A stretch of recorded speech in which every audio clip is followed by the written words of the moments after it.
લો નામ લીધું અને પિયર દેરાણી હાજર. આવી ગયા તમારા બેસ્ટ ફ્રેન્ડ. કેસર, તું અત્યારે આવી? ગોપી, આપણે પછી વાત કરીએ. શું થયું હા ડિયર દેરાણી? કેમ આમ ગુસ્સામાં જોવો છો? લાગે છે મહેશ્વરી મેડમે ફરીથી તમને સસ્પેન્ડ કર્યા લાગે છે.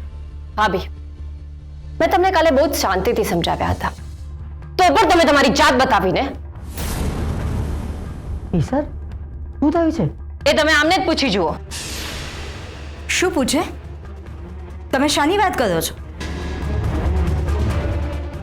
કેસર, શું વાત છે અમને કહો. બા, તમને યાદ છે ગઈકાલે જ્યારે તમે મારા રૂમમાં આવ્યા હતા ત્યારે મને એક મેસેજ આવ્યો હતો ને હું સિરિયસ થઈ ગઈ હતી? હા, અમે તમને પૂછ્યું હતું પણ તમે જવાબ પણ નહોતો આપ્યો. વેદિકા ભાભીએ એમના કોઈ ઓળખીતા બહેનના નંબર ઉપરથી મને અમુક ફોટોઝ મોકલાવ્યા હતા.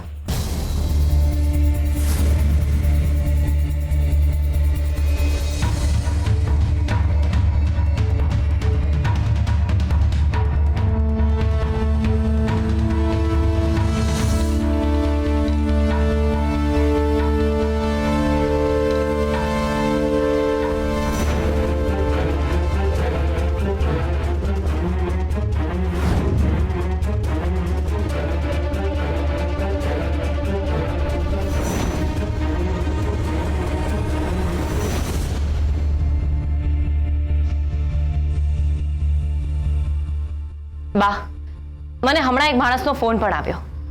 એણે મને આ છોકરીનું એડ્રેસ મોકલ્યું. તમે કોઈ કેસ માટે નક્કલ પુરાવા તૈયાર કરતા હોવ છો ને? એમ આ કેસમાં પણ તમારે નક્કલ પુરાવા ભેગા કરવા પડશે.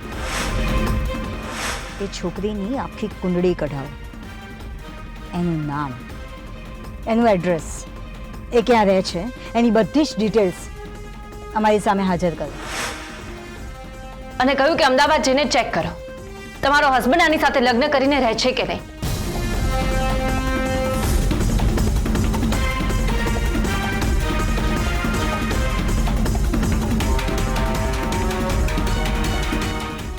નીતિકા બહુ, આ વિહીન કક્ષાનું કામ કરતા તમને જરા પણ શરમ નથી આવતી? એક મિનિટ બા, અમે ખાનદાની પરિવારના દીકરી છીએ એટલે આવી હીન કક્ષાનું કામ અમે ન કરી શકીએ. એટલે મહેરબાની કરીને પ્લીઝ અમને આવું ના કહેશો. અને અમે કોઈ માણસ પાસે ફોન નથી કરાવ્યો. હા, અમે એ વાત સ્વીકારીએ છીએ કે એ ફોટા અમે મોકલાવ્યા હતા. શું? હા, હર્ષવર્ધનભાઈને ખોટા કામ કરતા શરમ નથી આવતી, તમને સાચું બોલતા શરમ શું કામ આવે? વેદિકા ભાભી, અવાજ નીચે.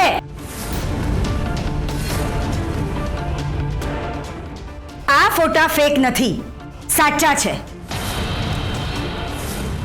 જેની પાસે તપાસ કરાવી હોય એ કરાવો અને ન કરાવી તો ન કરાવો. હર્ષવર્ધનભાઈ 10 છોકરીઓને લઈને ફરે એમાં અમારે શું? હવે મોઢું સંભાળીને વાત કરો. તમે હર્ષવર્ધનભાઈ માટે બોલી રહ્યા છો? અર્જુનભાઈ, અમે સાચું બોલી રહ્યા છીએ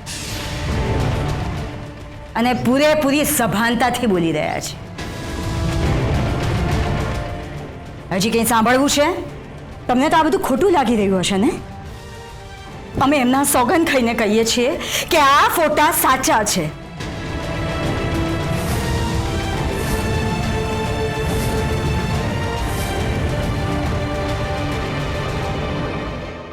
કેદારે કહ્યું હતું એ સાચું જ છે. ખરેખર સમીર જાડી ચામડીનો છે. મારીને થકી ગઈ પણ કાંઈ જ નથી બોલ્યો. એની પાસે બોલવા માટે કંઈ હશે પણ નહીં. મે બી એના આકાએ કંઈ કહ્યું જ ના હોય એને. મે બી, પણ અને કદાચ આખો પ્લાન ખબર ન હોય, પણ અમુક એક્ટિવિટી વિશે તો ખબર હોય ને. એના વિશે તો બોલી જ શકે. મારું તો મગજ જ કામ નથી કરતું. તો એક કામ કર, તું થાકી ગઈ છે, જઈને થોડોક આરામ કરી લે, આપણે પછી વાત કરીએ. યસ, ફ્રેશ તો થવું જ પડશે.